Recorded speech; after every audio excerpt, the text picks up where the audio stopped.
హైదరాబాద్ నుండి USA, UK, Canada ఏ దేశానికైనా fastest international courier service avocai.com. Free pickup, free packing. Namaste, welcome to Suman TV. నేను మానస.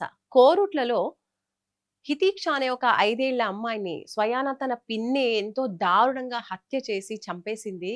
మరి ఇటువంటి ధోరణి అసలు ఎందుకు ఇలా పెరిగిపోతుంది? ముఖ్యంగా మహిళలు చాలా దారుణంగా ఇలా బిహేవ్ చేయడం ఏంటి? ఈ క్యారెక్టర్ ఎందుకు ఇలా మారుతుంది? ఇలాంటి విషయాలని మనం మాట్లాడదాం. మనతో పాటు ఉన్నారు సైకాలజిస్ట్ డాక్టర్ పూజిత గారు. జూమ్ కాల్లో సిద్ధంగా ఉన్నారు, వారితో మాట్లాడదాం.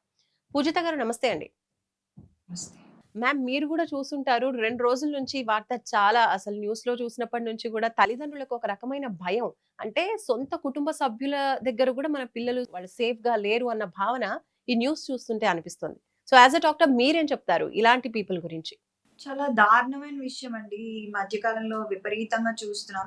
ఎస్పెషలీ 7-8 ఇయర్స్ ఉన్న ఒక చైల్డ్ ని తీసుకెళ్లి ఆవిడ కిరాతకంగా ఒక వంటిట్లో దొరికిన నైఫ్ తో గానీ కడుగుతో సంథింగ్ ఆ ఇన్స్ట్రుమెంట్ చంపేశారు.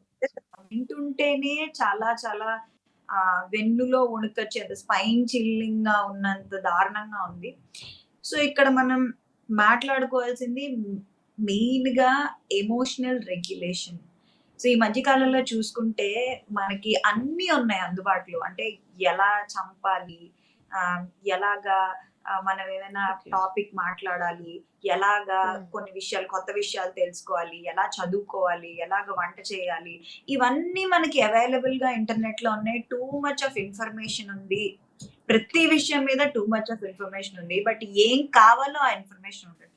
మనం చూసుకున్నట్లయితే రీసెంట్ గా క్రైమ్స్ అనేవి చాలా పెరిగిపోతున్నాయి. ఇప్పుడు రీసెంట్ గా ఒక మైనర్ మదర్ ని చంపడం, మ్యాట్రిసైడ్ కానీ ఇలాంటి చంపడం, చనిపోవడం, ఇది రెండు కూడా.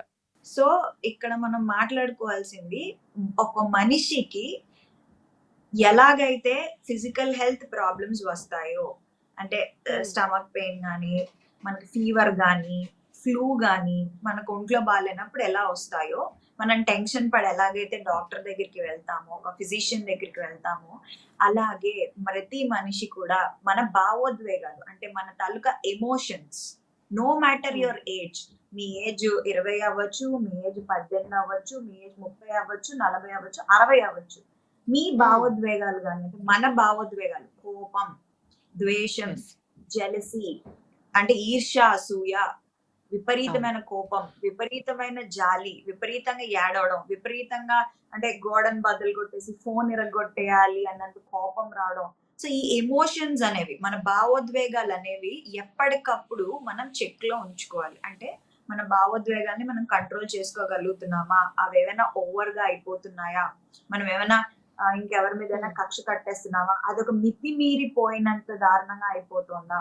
ఇప్పుడు మనం ఎలాగైతే మన blood glucose, sugar levels monitor చేసుకుంటున్నాము, స్పెషల్ మిషన్ కూడా పెట్టుకుంటున్నారు చేతికి, ఇవన్నీ పాటిస్తున్నారు. కానీ మన తాలూకా భావోద్వేగాలు ఏంటి, అసలు మనకు మానసిక పరిస్థితి ఏంటి, పక్క వాళ్ళ మానసిక పరిస్థితి ఏంటి, ఇవన్నీ కూడా మనం ఎప్పటికప్పుడు మానిటర్ చేసుకోకపోవడం అనేది ఇదొక బిగ్గెస్ట్ ఫ్లా అని చెప్పాలా, లేదా ఎక్కడో ఏదో లోపం అని చెప్పాలా, ఏ సిస్టమ్ లో లోపం ఉంది.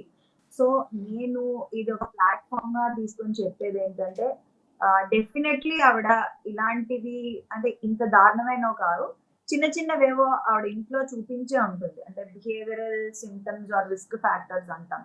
సో ఈ behavioural symptoms or risk factors అనేవి ఆవిడ చూపించే ఉంటుంది. మేబీ ఇంట్లో ఆవిడ బిహేవియర్ గమనించకపోయి ఉంటారు ఇంట్లో వాళ్ళు. స్టోరీ మనకి బేసిక్లీ పైన తెలుసు కాబట్టి బేస్డ్ ఆన్ ద స్టోరీ మాత్రమే మనం అన్వయించుకుని ఇన్ఫర్ చేసుకొని మాట్లాడగలం. అంతకు మించి మనము మనకి ఆవిడ తాలూకా అసలు ఆవిడ తాలూకా పాస్ట్ ఏంటి, ఆవిడ మిగతా వాళ్ళతో ఎలాగా ఉంటుంది. సో మన పూజిత గారు, ఇప్పుడు ఇంత దారుణంగా అమ్మాయిని చంపి ఒక కట్టర్తో గొంతు కోసి చంపిన తర్వాత ఆమె హాయిగా డ్రెస్ మార్చుకొని వేరే డ్రెస్ వేసుకొని వచ్చి హాస్పిటల్లో కూర్చుంది. ఆ విజువల్స్ కూడా మనం న్యూస్ లో చూస్తున్నాము. ఎంత ప్రశాంతంగా ఉందో అసలు. అంటే తను అలాంటి అంత దారుణానికి ఒడిగట్టలేదు, ప్రశాంతంగా ఉన్న మనిషిలాగా ఏమీ చేయనట్టుగా హాస్పిటల్లో చాలా ప్రశాంతంగా ఉంది. ఆ క్లిప్పింగ్స్ కూడా మనం చూస్తున్నాం. నిజంగా అంత దారుణం చేసి కూడా ఇంత ప్రశాంతంగా ఒక మనిషి ఉండగలడా? అలాంటి వాళ్ళని ఏమనొచ్చు అసలు? సైకోపతి అని అంటాం. సైకోపతి అనేది బేసిక్లీ DSM అంటే డయాగ్నోస్టిక్ అండ్ స్టాటిస్టికల్ మాన్యువల్ లో ఒక క్లినికల్ డయాగ్నోసిస్ లేకపోయినా సరే ఇవన్నీ ట్రైట్స్ ఆఫ్ సైకోపతి. వీళ్ళకి ఏంటంటే ముఖ్యంగా ఎంపతి ఉండదు. సో ఎంపతి అంటే పక్క వాళ్ళ మీద జాలి. ఫర్ ఎగ్జాంపుల్ మీరు ఎవరిదైనా కాలు తొక్కేశారు బై మిస్టేక్, పక్క వాళ్ళకి సారీ చెప్తాం. సారీ చెప్తాం. We feel the pain of the other person. అయ్యో నొప్పి జరిగిందా, లేదా మీరు బై మిస్టేక్ ఒక మాట అనేస్తే వెంటనే అయ్యో నేను ఆ విధంగా అనలేదు, నేను ఏదో క్యాజువల్ గా అన్నాను. సో పక్క వాళ్ళ మొహంలో కవళికలు మారగానే సరే మారిన వెంటనే మనకు అనిపిస్తుంది అయ్యో మనం హర్ట్ చేసామా, అలా అనుకున్నా ఉండాల్సిందే అని చెప్పి మనం సారీ చెప్తాం.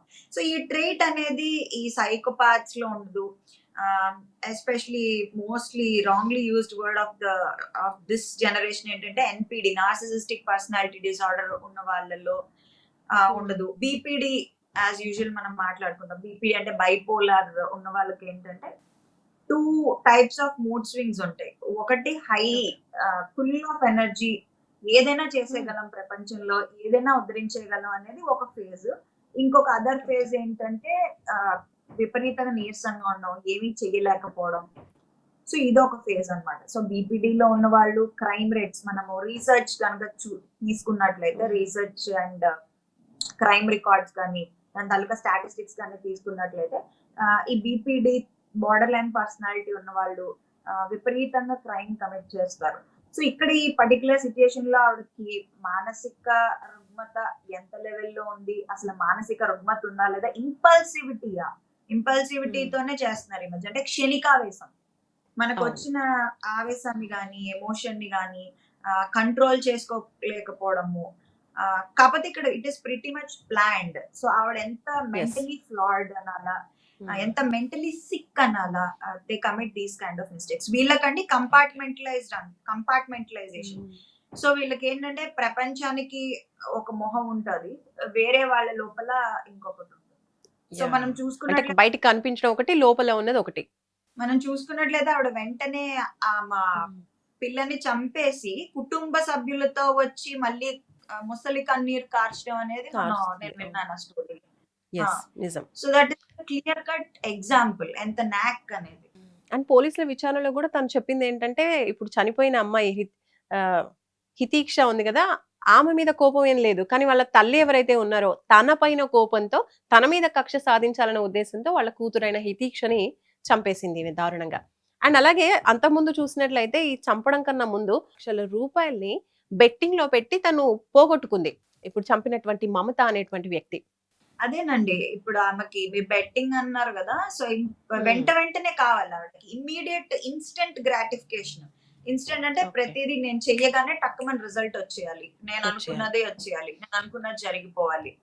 సో ఇలాంటి ఆవిడ మెంటాలిటీ ఉంది. ప్లస్ కక్ష తీర్చుకోవడం అనేది ఒక లెవెల్లో ఉండాలి కంట్రోల్ గా, అంటే అంత దారుణంగా ఉంది. కాకపోతే ఇక్కడ ఒక విషయం ప్రతి వాళ్ళు ఒక మానసిక రుగ్మతని పెట్టుకుని, లేదా నాకు ఈ డిజార్డర్ ఉంది, లేక నాకు ఇది ఉంది అని చెప్పి వాళ్ళ సెక్షన్ ని తగ్గించుకోవడం, అంటే వాళ్ళ క్రిమినల్ గా కాకుండా ఒక పేషెంట్ గా ట్రీట్ చేయడం అనేది మనకి ఇక్కడ దాని వల్ల ఏమవుతుందంటే ఇది తగ్గించలేకపోతున్నారు ఇలాంటి క్రైమ్స్ ని.